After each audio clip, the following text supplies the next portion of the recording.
Hoje, este comunicado, saída de 2 dirigentes da direção, subiu um suplente e já não há mais suplentes. Boa noite, Pedro. Boa noite, João. Boa noite, Alexandre. Muito obrigado pelo convite. O comunicado é de hoje, mas isto já é algo que o Conselho Diretivo estava preparado já há 2 meses.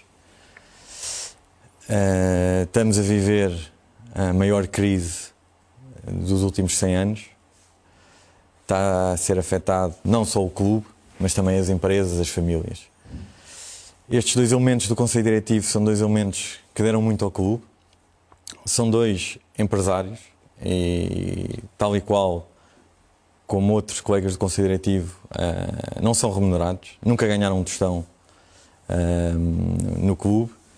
E se já é difícil no dia-a-dia conciliar as suas vidas profissionais, porque são dois empresários de sucesso, com as obrigações que tinham com os seus pelouros no Sporting Clube de Portugal, já era difícil e sempre o conseguiram com grande dedicação. Esta pandemia virou o mundo deles e quase todos nós, mas os eles dois profissionalmente ficou muito, muito complicado. Em meio de março, e posso-vos dizer, eles, na reunião do Conselho Diretivo, alertaram para a dificuldade que estavam a ter. Um empresário, CEO, empresário, administrador de empresário na área da hotelaria, que está a ser muito fustigada, o Filipe Osório de Castro, quem sou amigo há mais de 30 anos.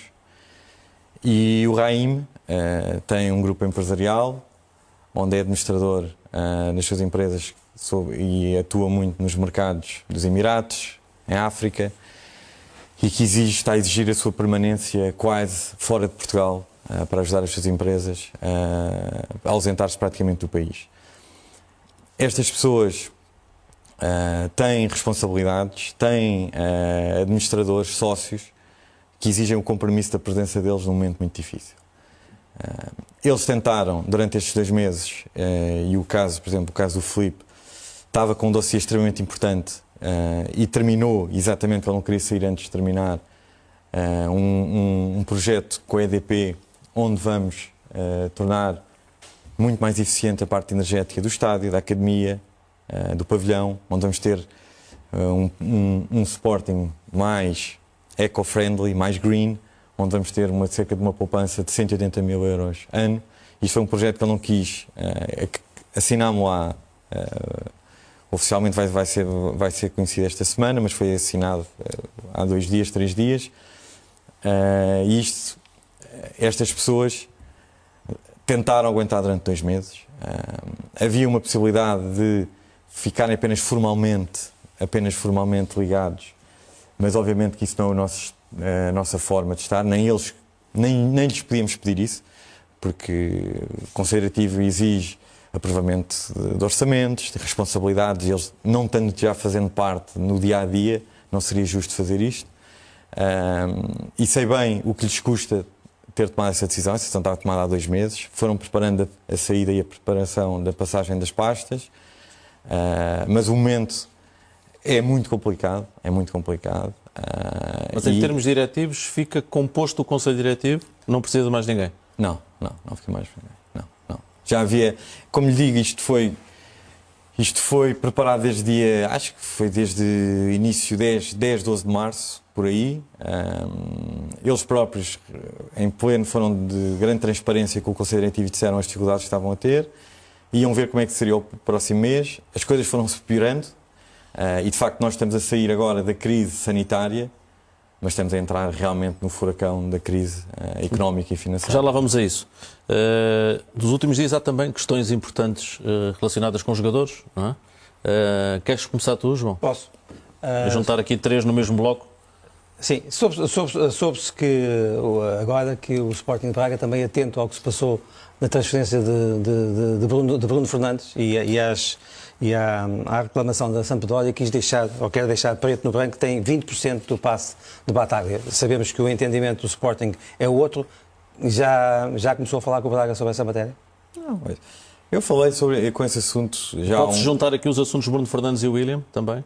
Tudo no mesmo Sim, saco? repare, do Braga é diferente, porque falei pessoalmente com o António Salvador, expliquei-lhe a nossa visão, entendemos que é discutível, aceitamos isso, ele percebeu perfeitamente, ele disse, Presidente, eu entendo o seu ponto de vista, o seu departamento jurídico tem uma visão, o deles tem outra, nós entendemos que o contrato que vigorava foi rescindido, o Sporting teve que pagar nova comissão, novo prémio de assinatura, fizemos um novo contrato e entendemos-lo assim. Entendemos perfeitamente que o departamento jurídico do Braga, neste caso, tem outra visão, o Tribunal irá decidir. Portanto, o caso de Bruno Fernandes vai fazer jurisprudência. Igual. E o caso do William, igual. Mas sendo diferente o caso do Bruno Fernandes, porque havia uma mais-valia sobre, uma percentagem sobre uma mais-valia de uma venda que foi efetuada agora em janeiro. Certo. Eu compreendo, Pedro, a visão. Imagino o exercício ao contrário. Imagino que Bruno Fernandes tivesse rescindia com o Sporting, não voltava ao Sporting, imagino que iria para a Sampdoria. Depois seria vendido para o Manchester United. Iam pagar alguma coisa ao Sporting? Não sei. O Sporting iria reclamar nessa altura. Portanto, vai deixar que os tribunais... É um assunto para os tribunais. Vamos lá então ao resto da atualidade e esta pandemia que eu creio que afetou todos os clubes e como é que está o Sporting a preparar-se. O que pergunto é quanto é que vai descontar nos orçamentos, por um lado, da SAD e, por outro lado, do clube, com as modalidades incluídas? Quanto é que está a prever ao dia de hoje? Essa é uma pergunta que a resposta acho que hoje nenhum clube tem. E hoje é um desafio fazer um orçamento. Porque quando nós fazemos um orçamento, estimamos receitas. Não é? E se nos disserem a nós, olhando para as linhas de receitas do Sporting dos últimos anos, é fácil. Venda de jogadores. Como é que será o mercado? Mas é claro para si que os orçamentos vão baixar. Não, isso. Só não sabemos o quanto. O que eu posso dizer é que, obviamente que a pandemia, ninguém estava preparado para uma pandemia. Não havia preparação alguma para isto. Há quebras na ordem dos 50%. Sem caixa. Eu não tenho... Esta pandemia se tem sido... Há um ano atrás, o Sporting colapsava financeiramente. Já lá vamos a esse Mas com quebras de 50% e com receitas já antecipadas, como é que o senhor consegue gerir o clube neste momento? Olha, conseguimos neste momento, o que é que há a fazer? Neste momento tivemos medidas de gestão a curto prazo. E foi um clube que se organizou muito rapidamente. Tomámos decisão de a administração ter cortes de 50% de salariais, os jogadores da equipa de futebol profissional 40%, os atletas das modalidades 30% e colocámos na primeira fase, 86% dos nossos funcionários em layoff. A ajudar isto, porque não há preparação alguma, tem a ver o planeamento da consolidação financeira que o Sporting tem desde setembro de 2018. Isto é extremamente importante. Nós, em 12... Estamos a falar em 18 meses, porque parece que estamos aqui há 4 anos ou 6 anos. É um ano e meio. Só chegámos a 18. Só chegámos a 18. Sim, desde setembro de 2018. 18 meses. Reduzimos, curiosamente, 18 milhões na massa salarial da equipa de futebol principal. E a tendência é para baixar? 18 milhões. E, ao mesmo tempo, canalizámos os nossos recursos a potenciar o que pode vir a produzir valor no Sporting. Formação. E hoje estamos muito mais bem preparados. Temos um plantel em 21 jogadores, 13 jogadores abaixo dos 21 anos. 6 deles, mais à frente podemos falaremos disso. Mais falaremos disso. 6 deles formados, identificados por nós há 2 anos atrás e hoje estão na equipa principal. Agora, obviamente, a sua pergunta é pertinente. Eu digo-lhe assim, se não houver mercado de transferências um ano, vai ser difícil? Vai. Mas vai ser difícil para todos, neste caso. Mas se o mercado de transferências não normalizar nos próximos 2, 3 anos, vai ser extremamente complicado.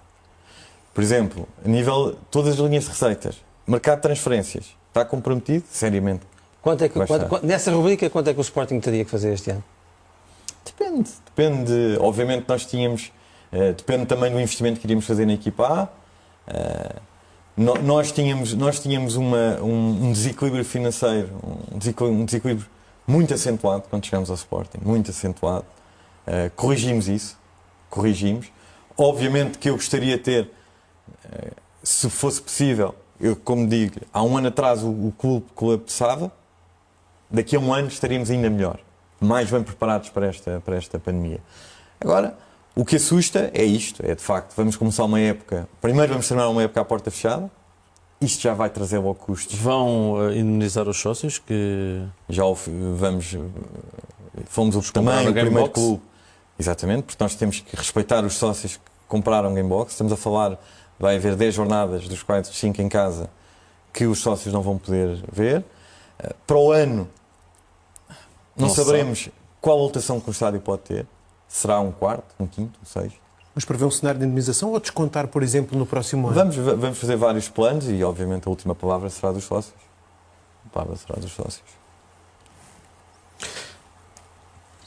Contrato com nós. O que é que foi adiantado e até quando? Tem-se falado tanto sobre isso, o factoring, e está ou não englobado naquela renegociação que fez em setembro com a banca, com o BCP e com o novo banco? Nós tivemos uma operação em relação ao contrato a nós, que foi a titularização do contrato em cerca de 65 milhões de euros, que foi uma operação que estava previsto na campanha eleitoral. E se agarrar no nosso caderno da campanha eleitoral, do ponto de vista financeiro, cumprimos tudo o que prometemos. E falta apenas um item, que é o que estamos a renunciar, que é a segunda fase da reestruturação com os bancos, com as entidades bancárias, com o Novo Banco e com o Millennium. De resto, tudo feito. A operação da titularização de cerca de 65 milhões de euros foi uma operação de vida ou de morte para o Sporting. Um juro muito alto, 8%. Uma operação de vida ou de morte, uma operação que faria que o Sporting entrasse em cumprimento com o fair play financeiro. E isto também é muito importante porque o Sporting, neste planeamento de consolidação financeira, sofreu do ponto de vista, principalmente neste segundo ano, do ponto de vista de planeamento esportivo, mas fizemos para cumprir o fair play financeiro. O Sporting cumpre. Temos as regras e fizemos isto. E não entramos em cumprimento. Isto é um assunto que é muito sério para o Sporting e conseguimos-o cumprir. Estamos a falar de mais de 40 milhões de dívidas a clubes, etc. Repare, essa medida da titularização de contrato a nós foi um dos problemas que nós encontramos, que era o problema mais premente, que era um problema de déficit de tesouraria de 215 milhões de euros. Isto é um valor colossal. 215 milhões de euros. Mas conseguimos. À custa de antecipar receitas e de pagar um juro de 8%. À custa de antecipar receitas no valor de 65 milhões de euros, à custa de chegar a acordo com Rui Patrício, com William Carvalho e Podense, respectivos clubes com que assina. William Carvalho não.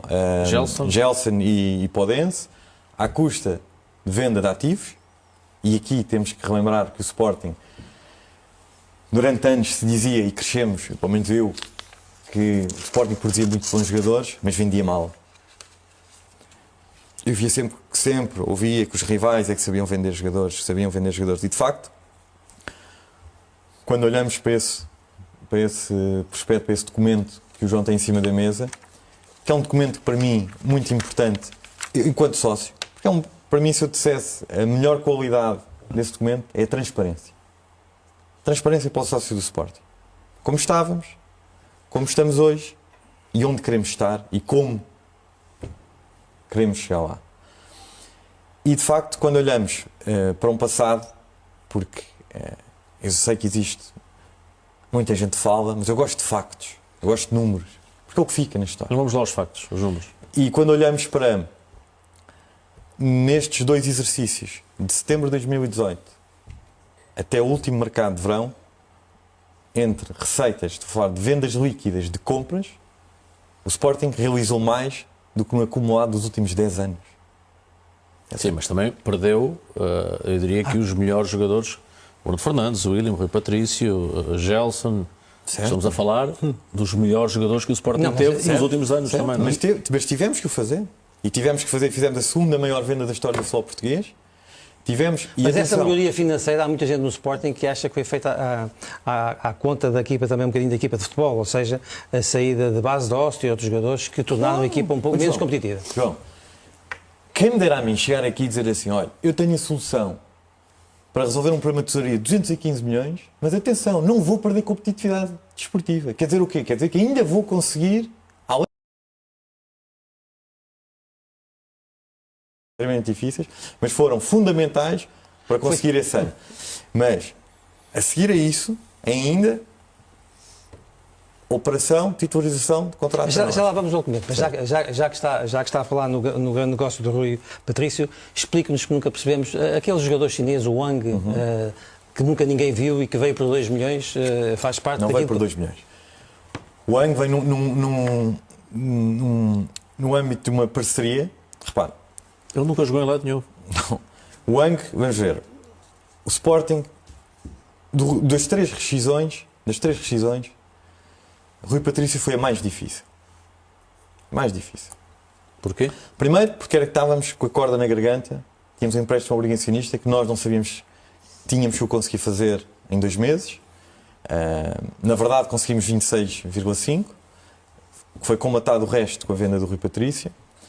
E, nesse momento, nós tínhamos um objetivo que era, uma vez que o Rui Patrício tinha tido uma proposta antes da rescisão, na ordem dos 18 milhões de euros, nós balizámos a venda o acordo, que seria o normal para o Sporting, o que era aceitável, era uma venda balizada nos 18 milhões de euros.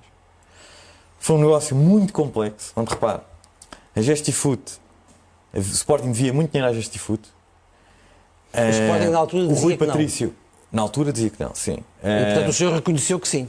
Não, repare, havia valores da Gestifoot em relação ao Adriano Silva, Sim. ao Rui Patrício, havia valores do Sporting ao Rui Patrício, e o senhor reconheceu 4 milhões aí de dívida nós conseguimos reduzir essa organização. muitos milhões de dívida da Gestifoot ao Sporting. O Rui Patrício abdicou de muito, porque teria valores a receber do Wolverhampton que ele abdicou para serem dados ao Sporting via Wolverhampton Sporting. Foi uma negociação extremamente difícil. E o Wang? E o Wang vem numa parceria do Wolverhampton, onde nós, era um miúdo do mais, que nós, não vou mentir aqui, era um miúdo que era da formação chinesa, um dos principais acionistas, o principal acionista... Terá sido iludido, desculpa interrompê-lo, terá sido não iludido fomos por aquela iludidos. lista do The Guardian, em que ele está nos 60 melhores... Não fomos iludidos. Era um miúdo que vem... Foi avaliado em quanto? Os tais 2 milhões? Não foi avaliado. Ouça, Pedro.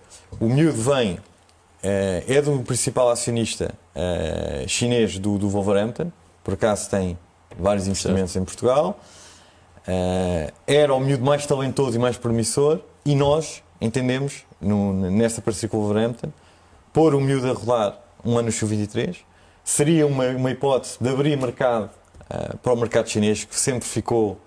era um mercado, e é um mercado, um dos objetivos da nossa internacionalização no âmbito da formação, e ele era um produto como um talento chinês, um miúdo da formação chinesa, mas de facto não resultou, desportivamente não conseguiu sequer impor-se no Sub-23. Já vi que teve que fazer esse acordo.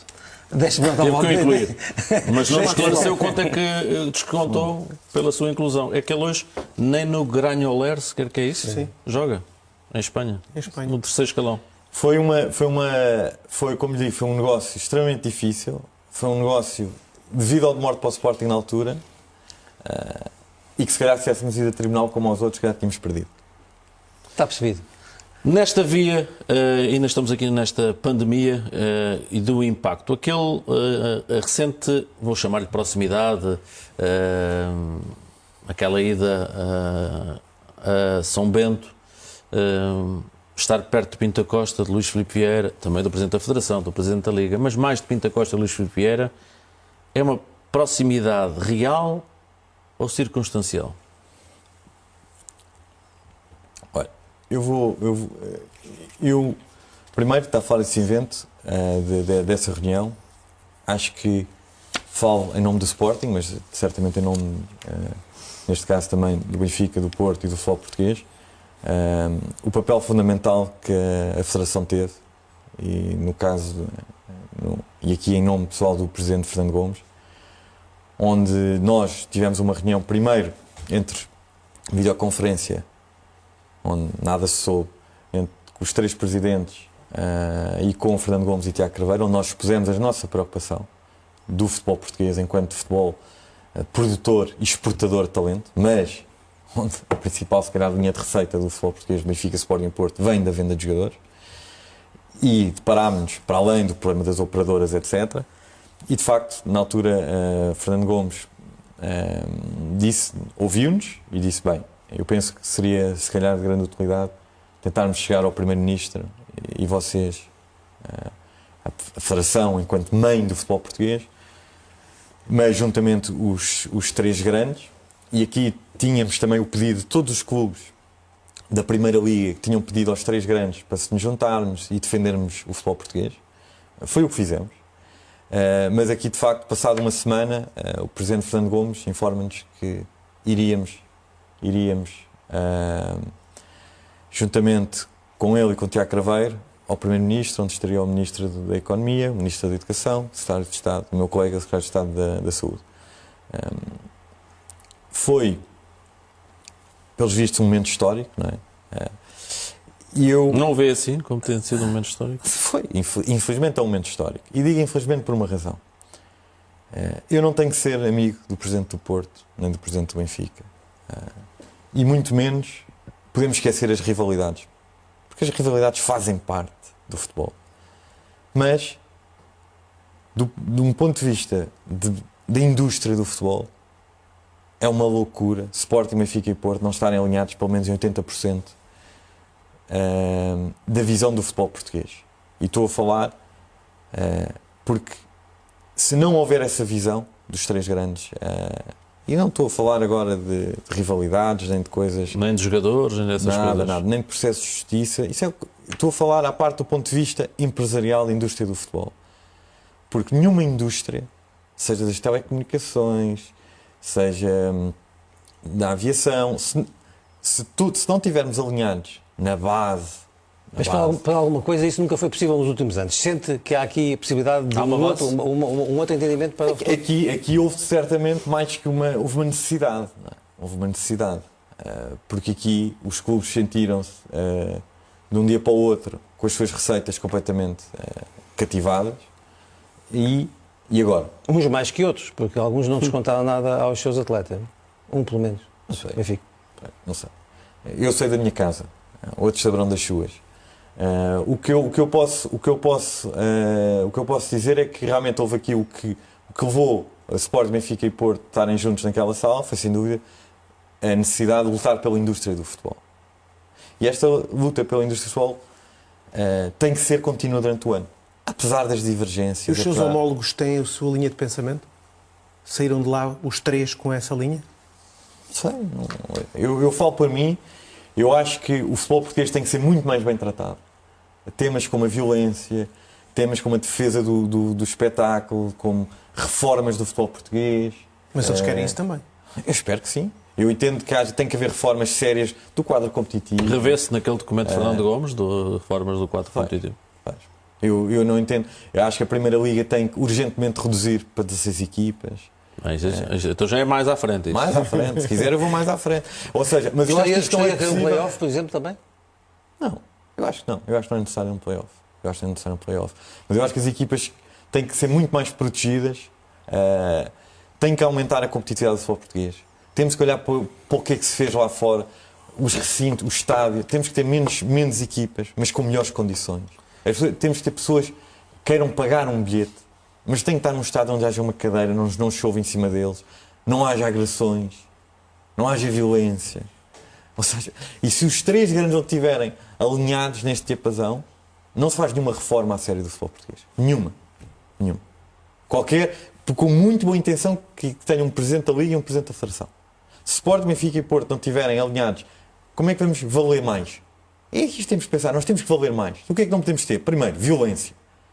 O futebol tem que ser de famílias. Eu tenho que ter as pessoas que se sintam-se confortáveis a ir aos jogos. Isto é E as pessoas lá fora quererem ver os jogos da Liga Portuguesa. Depois, a seguir, temos que valer mais. E como é que é valer mais? Temos jogos, estádios com 5 mil pessoas, com balneários. Temos que ajudar esses clubes. Tem que haver aqui uma Como é medida. que é a favor então da centralização dos direitos, por exemplo? Eu não tenho dúvida nenhuma que o futuro passa por aí. E quando é que é esse futuro? Há 10 anos? Quando... Hoje estão contratos assinados. Faltam 7 anos, não é? Mas o senhor quer a centralização, está disponível para equacionar a centralização de direitos sem que o Sporting veja baixar a sua verba? Eu não vejo assim. Eu vejo, penso em potenciar o produto Liga Portuguesa. O que é que me custa? A mim, eu até posso dar X parte das receitas do contrato a nós. Se a Liga Portuguesa valorizar, ganhamos todos. Isso via Eu não acredito numa valorização do futebol português sem uma valorização dos clubes ditos pequenos. Isso eu não tenho dúvida. Há estádios que têm que se modernizar. As condições para o espectador têm que ser melhores. Mas eles também têm que ter melhores equipas para Não haver estou a dizer o melhor contrário. competitividade. Mas um primeiro passo, reduzir o número de equipas da Primeira Liga. Logo, reduzir o número de equipas. Temos que reduzir o número de equipas. Temos que ter as equipas que disputam. Onde é que vem grande parte das verbas de futebol português? Das competições europeias. Nós temos que proteger as equipas que jogam as competições europeias.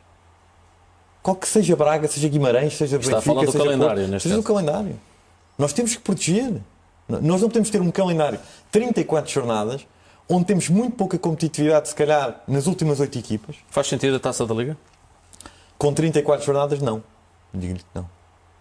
Vejo uma Taça da Liga, se calhar, se reduzirmos o campeonato para 16 equipas na Primeira Liga. Assim não. Mas é a competição que o Sporting mais tem ganho nos últimos tempos. Mas eu não estou a pensar... Repare, ou uma pessoa está aqui... Eu estou a olhar o individual, está a olhar pelo coletivo. Eu não tenho dúvidas que o Sporting ganha se o futebol português ganhar. É esta visão que tem que se ter. Esta visão tem que se ter. E eu não tenho dúvida nenhuma que se eu quero ter os direitos de transmissão do Sporting que valham mais, obviamente que os do Benfica, os do Porto, do Braga também têm que valer mais. A Liga Portuguesa ganha com isto. Agora, há medidas básicas que temos que ter que não existem. Violência, agressões, insultos. Quem é o pai que leva um filho assim ao futebol? Portanto, é a favor da centralização de direitos, mas não enquanto estiver a decorrer o presente contrato com nós. É isto? Eu defendo que, enquanto os contratos estão assinados, o que o futebol português tem é que se preparar para essa centralização. Se vender a Liga, pode valorizar Tem que se mais e preparar ganhar para mais essa dinheiro. centralização. E como é que se prepara para essa... Primeiro, redução dos quadros competitivos. Por exemplo, o Sport não é de hoje para amanhã que se vai valorizar o futebol português. Tem que se começar a fazer estas reformas agora. Vamos lá então falar desse documento Regresso ao Futuro. A minha questão é, qual é a razão deste documento, uma visão estratégica, posso dizer assim, para os próximos 2 anos, só surgir agora a meio do mandato? Qual é a justificação? Ou quase a meio do mandato? Ok. O que está aí, nesse documento, segue um plano estratégico, mas que está em execução desde 18 de setembro de 2018 e desde setembro de 2018. Isso é importante.